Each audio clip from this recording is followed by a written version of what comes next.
Ito po yung mga ilusyonadang akbayan party list. Sabi po, prepare to be impeached not once but twice. Prepare to go down in history as the first vice president to be impeached not once but twice. Yan po ang sinabi nito ni Rafaela David. Ito po ang bagong presidente. Pumalit po kay Risa Hontiveros. Okay. Titignan po natin kung magkakaroon din na matinding pagbabago ang itsura nito. Kasi ngayon po medyo alanganin po sa kagandahan to si Rafaela David. Titignan po natin pag matagal na siyang presidente o naging congressman na o kaya naging senador kung magbabago rin ang kutis. Anyways, okay. Alam nyo po, una, bakit kayo proud na proud sa unang impeachment ninyo kay BP Sara? Ipapaalala ko lang, no? Yung unang impeachment ninyo, kayo po, tignan nyo kung kaproud-proud po ba to. Ang unang impeachment ninyo, biniginang, di ko alam kung ginang na to o binibini pa Rafaela David, ipapaalala ko lang, ay binasura ng Supreme Court, idiniklarang unconstitutional. Ngayon lang po ako nakakita ng grupo na proud sila na yung kanilang unang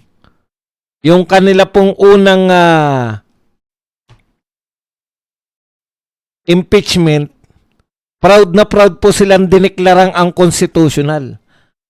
Alam niyo po, sa totoo, kung normal po ang utak ninyo, pag diniklara kayo ng Supreme Court na unconstitutional yung ginawa nyo, mahihiya kayo. Di ba? Kayo proud Ipinagmamalaki nyo pa na, pinaalala nyo pa na na-impeach na si BP Sara. Alam po ng lahat ng tao na yung unang impeachment against Vice President Sara Duterte ay diniklarang unconstitutional. Lumabag kayo sa batas. Deklarado. Bakit kayo proud? Bakit pinagmamalaki nyo pa? Hindi po normal na ipagmalaki. Halimbawa ako, sinabihan ako na diniklara ka ng korte na illegal yung ginawa mo, badong. Unconstitutional yung ginawa mo, ipagmamalaki ko pa ba yan? Okay, tayo, unconstitutional yung ginawa ko. Wala pong sane person, wala pong matinong tao na ipagmamalaki yung kanyang ginawang illegal. Siguro, kung hindi nyo kinikilala yung Supreme Court, yan, proud kayo sa ginawa ninyo. Pero sa kumikilala sa batas, hindi po nakaka-proud ang illegal na gawain. Ang unconstitutional, kung unconstitutional po ang inyong ginawa, illegal po yan sa tingin ng batas. Bakit kayo lang po ang grupong nagmamalaki? Kahit po siguro yung mga halang ng bituka sa mga kriminal na. Hindi po nila may pagmalaki na magnanakaw kami. Dami namin ninakaw. Wala po akong narinig na magnanakaw na pinupost pa sa social media o nagpapa-interview pa para sabi, dami namin ninakaw. Pinagnakawan namin yan.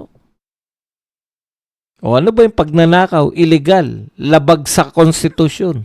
Unconstitutional.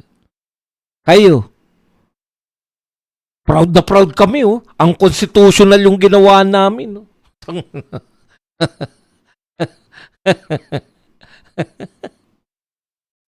Okay.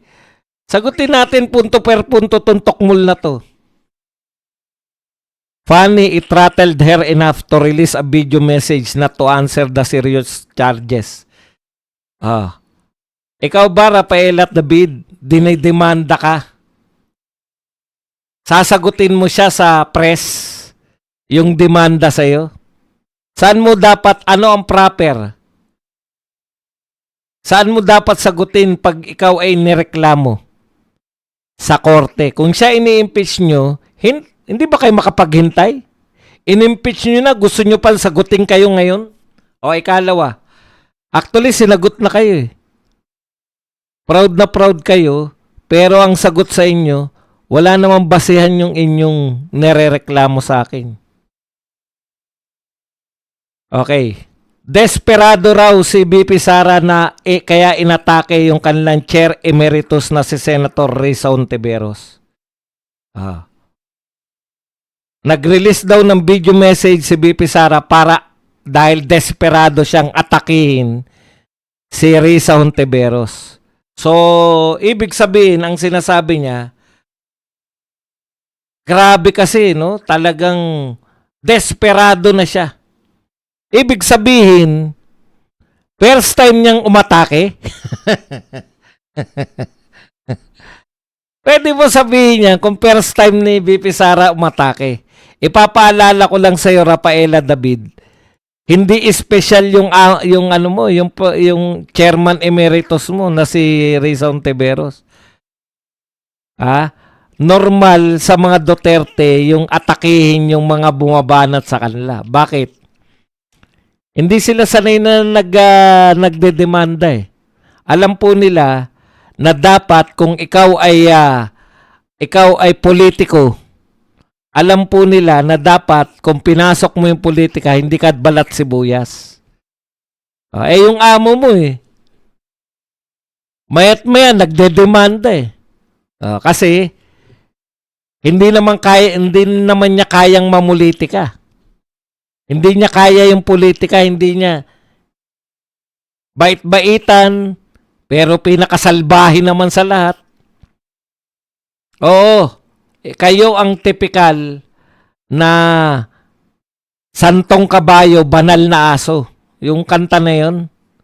Kasi bait-baitan kayo. Hindi po obra bilang politiko yung balat sibuyas katulad ng amo mong si Risa Hontiveros. Ang ginagawa ni BP Sara, instead na idemanda niya yung mga bumabanat sa kanya, binabanatan niya lang din. Special ba si Risa Hontiveros? First time bang bumanat ni BP Sara ng mga politiko sa kanyang mga video? Hindi po. Binanatan niya na si Anticler, binanatan niya na si Franz Castro, binanatan niya na si Martin, binanatan niya na si Saldico, binanatan niya na si BBM. Hindi special yung amo mo.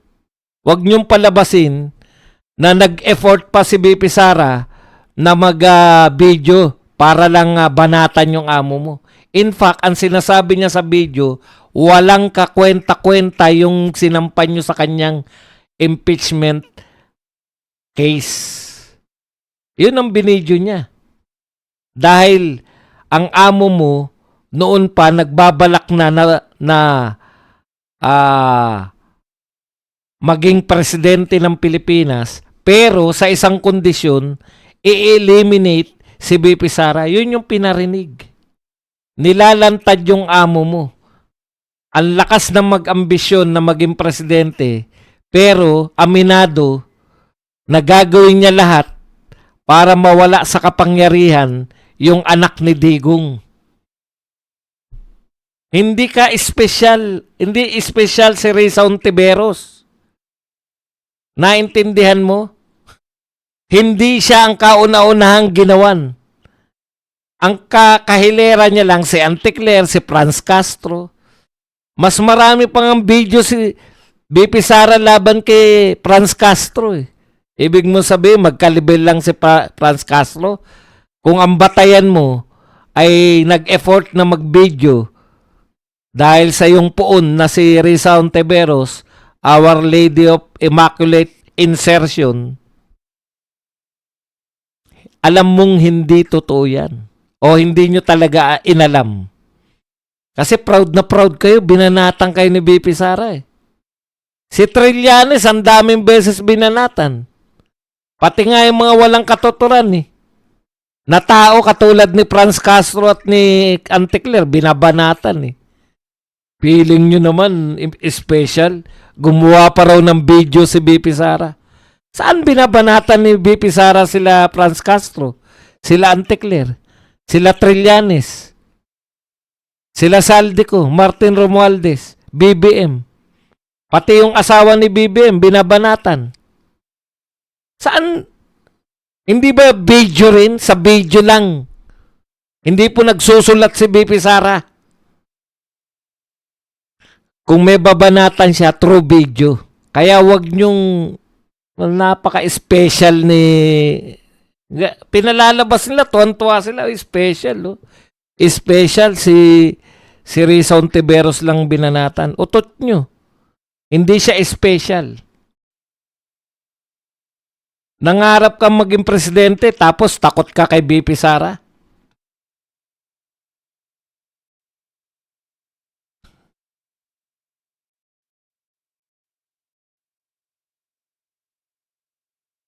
Okay. Kaya hindi kayo kinakasuhan ni BP Sara dahil alam niya ang politika. Sanay siya sa politika. Lumaki siya na ang tatay niya politiko. Na ang best way para tirahin yung mga kalaban mo, tirahin mo. hindi yung kakasuhan mo.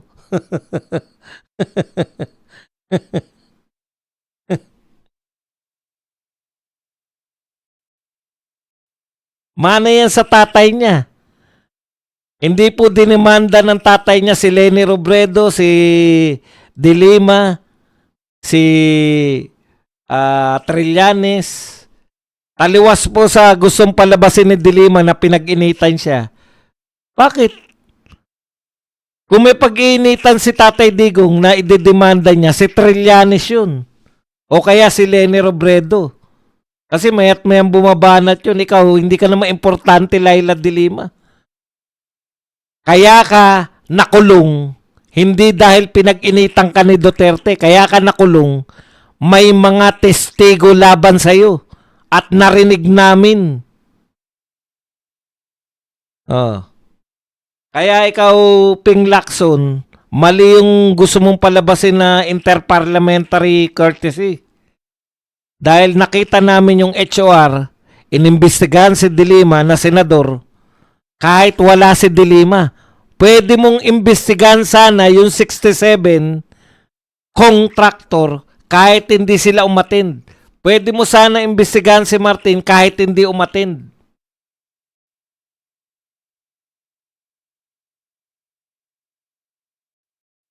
Special si Risa Ontiveros, binanatan siya. Yun daw ang dahilan kung bakit peke daw si BP Sara, sinasabi na minamalit. Talaga namang minaliit yung nyo, wala kayong ebidensya eh. Hanggang ngayon, wala naman talaga kayong ebidensya. Rattled enough daw. Narattled, nataranta, si BP Sara nataranta kay Risa Ontiveros. Tumingin nga kayo ng survey. Wala pa nga 1% si Risa Ontiveros eh.